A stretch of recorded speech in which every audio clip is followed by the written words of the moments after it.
Hello friends, welcome back to this session. I will continue with module 9 with the continuation of discussing about conflicting behavior. In the previous sessions, I have talked about sources of conflict, views on conflict, that is traditional and interactionist view, and then stages of conflict. And today I am going to talk about that how conflict can be resolved in any organization. So, when we talk about conflict behavior and resolving the conflicts in any group or in any organization, there is not only one solution, there are several solutions that has been proposed by OB professionals which are very much and well fitted in every situation. So, if we talk about some different strategies of conflict resolution, there are 5 strategies that have been suggested by OB professionals about resolving conflict. The first is competing, collaborating, compromising, accommodating or smoothing, and last is avoiding. So, these are the strategies which only aim in order to avoid conflicts and make the organizational functioning very smooth and effective. And every strategy has its own pros and cons, that if any strategy has been implemented to resolve any conflict, then to what extent it is successful in terms of advantages and in what terms it has certain disadvantages. I will start with the first strategy, that is competing, which has a nature of being very assertive and cooperative, and most importantly the significant feature of this kind of strategy is that it is an power oriented approach. As the term implies, competing, that means two groups, two parties, two teams are competing with each other to have maximum gains. That is why a person competes. So, there is more assertion of the viewpoint, there is no cooperation among employees and between the groups, because they want to commandeer the situation. In this type of strategy that is competing, that is either one party will win and the other will lose, and there is no conflict, because there is no middle way, pathway, and there is no resolution to such kind of situations. Competing, which is most of the time full of assertiveness and uncooperation, this strategy is characterized by the assumption that one party wins and the other loses. So, it is a power oriented approach, and when this kind of approach is being adopted to resolve any conflict, the decision making is unilateral. Only the commanding or dominating team will take all the decisions and will not allow other members to voice their opinion or even to consider the diverse perspectives of the employees, and that brings a totality in the picture that only one decision has been taken. So, the party competing is more assertive and less cooperative, but this kind of situation arises only when there is majority of people who are supporting one decision, and that leads to competing in resolving the conflict. Then the weaker party will have no say, they will have no opinion to voice, and ultimately it is something that only the winning party is imposing the solution. The other is collaborating, that is being assertive and cooperative. It is an attempt to create a win-win situation. So, both the conflicting parties will try to find a solution where every party, that is both the parties, are having some advantages and there is a win-win situation, and the members are most of the time assertive and cooperative. Now, assertive here means that both the party members will try to voice their opinion in a manner that both the parties will have some advantage from that opinion. So, the valid insights are being considered by both the parties, and this strategy allows both parties to participate and contribute with the possibility of co-creating a shared solution that everyone can support. So, definitely when both the parties are voicing their opinion, they are providing valid insights to resolve the conflicts, then in such kind of circumstances, both the parties come into the picture with some new solution to the problem where both the parties are at the advantage. So, this is about collaborating, where more assertiveness is there and more cooperation is also there. So, the parties are associated with better decision making, favorable experiences and bargains. So, people tend to combine their experiences from each and every employee, which is very much beneficial for the organization on the whole, and that creates a win-win situation. So, this is collaborating as a strategy to resolve any conflict in any organization. The next approach comes avoiding. This is basically the last solution to resolve any conflict when two parties do not find any solution to resolve the conflict, and they tend to avoid that confrontation, where even after confrontation the party assumes that no solution will come out. So, there will be no valid insight that can be proposed or offered in order to resolve any conflict. So, avoiding is where both the parties avoid to be more assertive, or even they avoid to cooperate with the other party. So, the desire to withdraw from or suppress a conflict, members choose this method when the discomfort of confrontation exceeds the potential reward of solution to the, when they foresee that any confrontation of the conflict will not lead to any solution, then they tend to withdraw, they tend to avoid to deal with that conflict in that organization. But the point is that when members are avoiding that confrontation of conflict, then how that conflict is resolved. So, there the situation is left in that position itself, and maybe some other strategy will be intervened in order to resolve that solution. With the passage of time, people come forward and then they tend to resolve the conflict. So, this becomes an interim solution right now to avoid, and then later on that conflict is been picked up in order to resolve. The fourth one is accommodating or smoothing, where the parties are unassertive and at the same time they are cooperative. So, this is a strategy where one party gives in to the wishes and demands of another. So, one party tends to give in to their demands that let the other party come forward and bring their own solution. So, although it is less helpful when one party accommodates another party merely to preserve harmony or to avoid disruption. So, like avoidance, it can result in unresolved issues. Generally what happens that when one party is giving up on their demands and wishes, then for the success of the other party, maybe the other party will take up any commandeer position and they try to dominate the giving up party. So, one party is unassertive and cooperative, and it leads to a situation where the another party tends to command the situation. So, under this kind of situation, there is control on the conversations, because the party who is giving up on their wishes and demands, they tend to lose that power, and ultimately the other party tends to control the conversation. So, this is the outcome of this kind of conflict resolution strategy, that if one party is accommodating continuously, the other party takes up the leading position. So, this is the drawback of this kind of strategy, that is accommodating.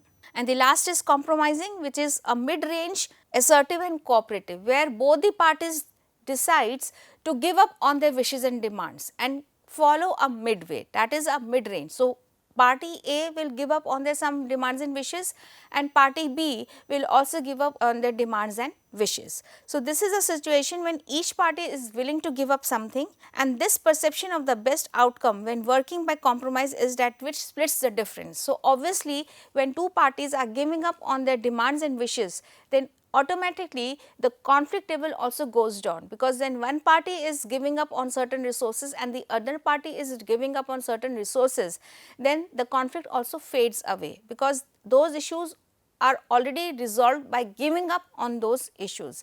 So, this is how that compromising situation will lead or create a mid path, where assertion is also there and at the same time mid range cooperation is also there. So, compromise is perceived as being fair even if no one is particularly happy with the final outcome, but that outcome is owing to both the parties. This is the difference between accommodating and compromising. In accommodating, with the gradual process that one party is giving up, other party takes the commanding situation. But in compromise, when both the parties are giving up, so whatever is the outcome, both the parties will bear it. So, here there lies more responsibility in comparison to accommodation. So, that is how these 5 resolution techniques, that is competing, collaborating, compromising, accommodating and avoiding, will lead to conflict resolution. Alright. Another solution, that is solution to avoiding as a strategy, comes alternative dispute resolution or external dispute resolution, ADR or EDR. This is another kind of resolution techniques which are very much popular in organizations, that how the intervention of third party comes into significance to resolve the conflict within organization. So, what are these techniques? These are the set of procedures while in which disputing parties work together with a neutral party. That neutral party is a third party who helps them settle their disagreements out of court, and these solutions are usually considered to be an alternative to litigation. So, when we are talking about conflict, it is not about small petty issues, it is about bigger major issues that exist in any organization and how that conflict can lead to a situation where the organizational effectiveness goes down. So, in this kind of ADR or EDR, alternative dispute resolution or external dispute resolution, this is the stage when conflicts are not resolved and they are being pushed to court. So, in order to avoid litigation also, organizations do offer another techniques, that is ADR and EDR. So, these are the set of procedures which offer some solutions in form of proposals to the conflicting parties through a third party or the neutral party who can resolve conflict and they can accommodate or make the functioning smooth. So, what are those techniques? The first is mediation. In this kind of technique, there is a third party who is known as a mediator and who facilitates the resolution process or may even suggest a resolution, typically known as a mediator's proposal. So, the third party is the mediator who proposes a solution or even comes up with a solution that conflict can be resolved, but does not have the power to impose. He can only facilitate, he can only offer that this is a solution to the conflict. He cannot impose. Now, it all depends on the conflicting parties whether they comply with the mediator or not. But yes, in this kind of technique, that the mediator do not have the power to impose a resolution on the parties.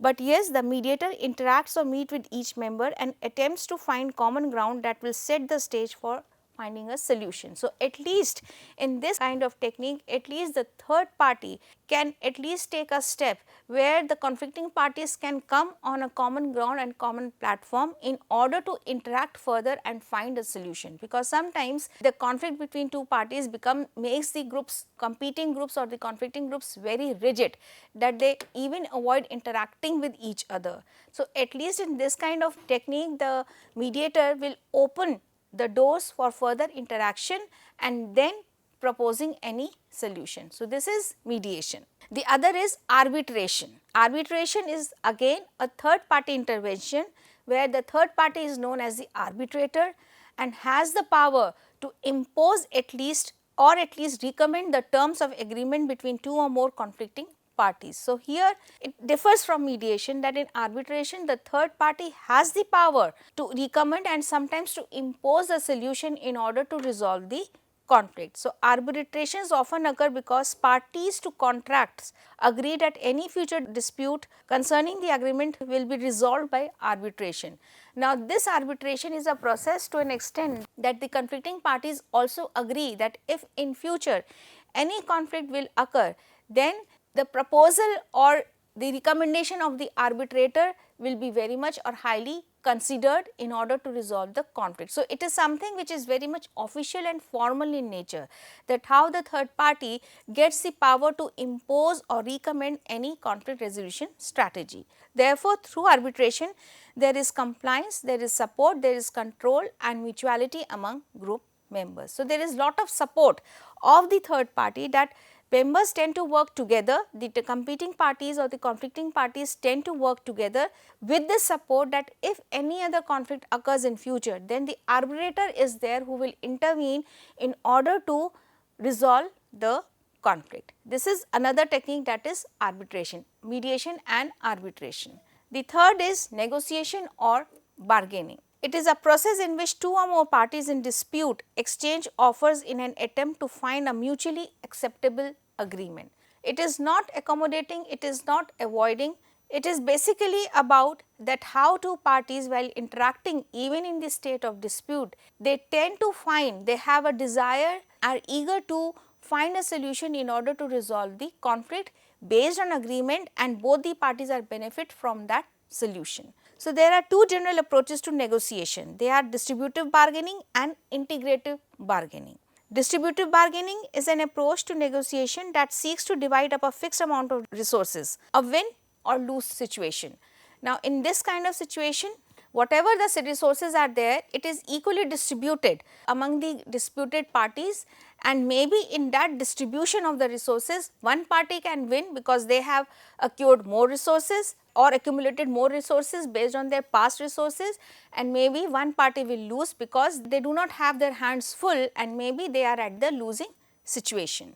So, now sometimes this distributive bargaining also is based on fixed pie, that is, it is a belief that there is only a set amount of goods or services to be divided between the parties and tend to engage in distributive bargaining. Now, here whatever in distributive bargaining, whatever resources the organization have, they are being distributed among the two conflicting parties. Now, sometimes what happens, maybe there is only fixed amount of resources within the organization, then in that situation a fixed pie is set. Fixed pie means that everybody will get equal share irrespective of whatever the situation they are in, but they will receive only that limited amount of resource, that only a set of amount goods and services to be divided up between the parties and tend to engage in distributive bargaining. So, this is about distributive bargaining, that how available resources are distributed between the group members or between team members, and ultimately one party is winning and the other party is losing because of the accumulation of resources they already have,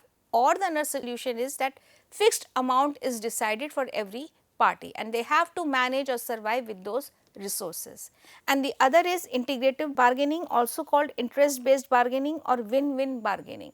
It is a strategy in which parties collaborate to find a win-win solution to their dispute, and this strategy focuses on developing mutually beneficial agreements based on the interest of the disputants. So, they find a win-win situation, that is the conflicting parties find a win-win situation, and both the parties will agree to those solutions as per the convenience of their party. So, they will agree to a mutually beneficial agreement based on the interest of the disputant. So, here they will only integrate to a point where both the parties are at advantage, irrespective that what they have to leave, then both the parties are leaving some resources and both the parties are ready to avail some resources because both the parties are interested in that resources. So, this is something which is based on mutual agreement, that how the two parties will survive in any organization based on their interest and ideas. So, negotiation is completely based on mutually acceptable agreement and it is based on two aspects, that is distributive bargaining and integrated bargaining. Next comes advantages of alternative dispute resolution. So, if we talk about ADR, it has certain advantages and it has certain disadvantages also. If we talk about advantages, it is suitable for multi-party disputes when more than two parties are in dispute, then such kind of resolution techniques are very appropriate. It has lower cost and it is free when involving consumers. So, if any conflict that arises between the consumer and the manufacturer, then it becomes an expensive affair. Otherwise, it has less low cost in order to resolve any conflict. Likelihood and speed of settlements, that means there are more chances that based on these ADRs, there is more likelihood that the conflict will be resolved and settled. It is more faster. There is flexibility of process with practical solutions. That means the whole process of ADR can be twisted or it can be modified as per the situation of the conflicting parties. Parties control of the process. Under such kind of strategies, that is ADR, alternative dispute resolution, both the parties are in power whenever the solution is being proposed, imposed or offered, both the parties have lot of control on their functioning. There are wider range of issues that can be considered. It is not only about big issues, small issues also evolve in any organization where the resolution has to be quick. Under such circumstances, ADR plays very important role to resolve wide range of issues. Shared future interest may be protected definitely. When we talk about alternative dispute resolution techniques, the third party or the neutral party has the aim to protect the interest of the conflicting parties. More confidentiality is maintained, there is more risk management with this idea that both the parties should not lose their resources while acquiring more resources.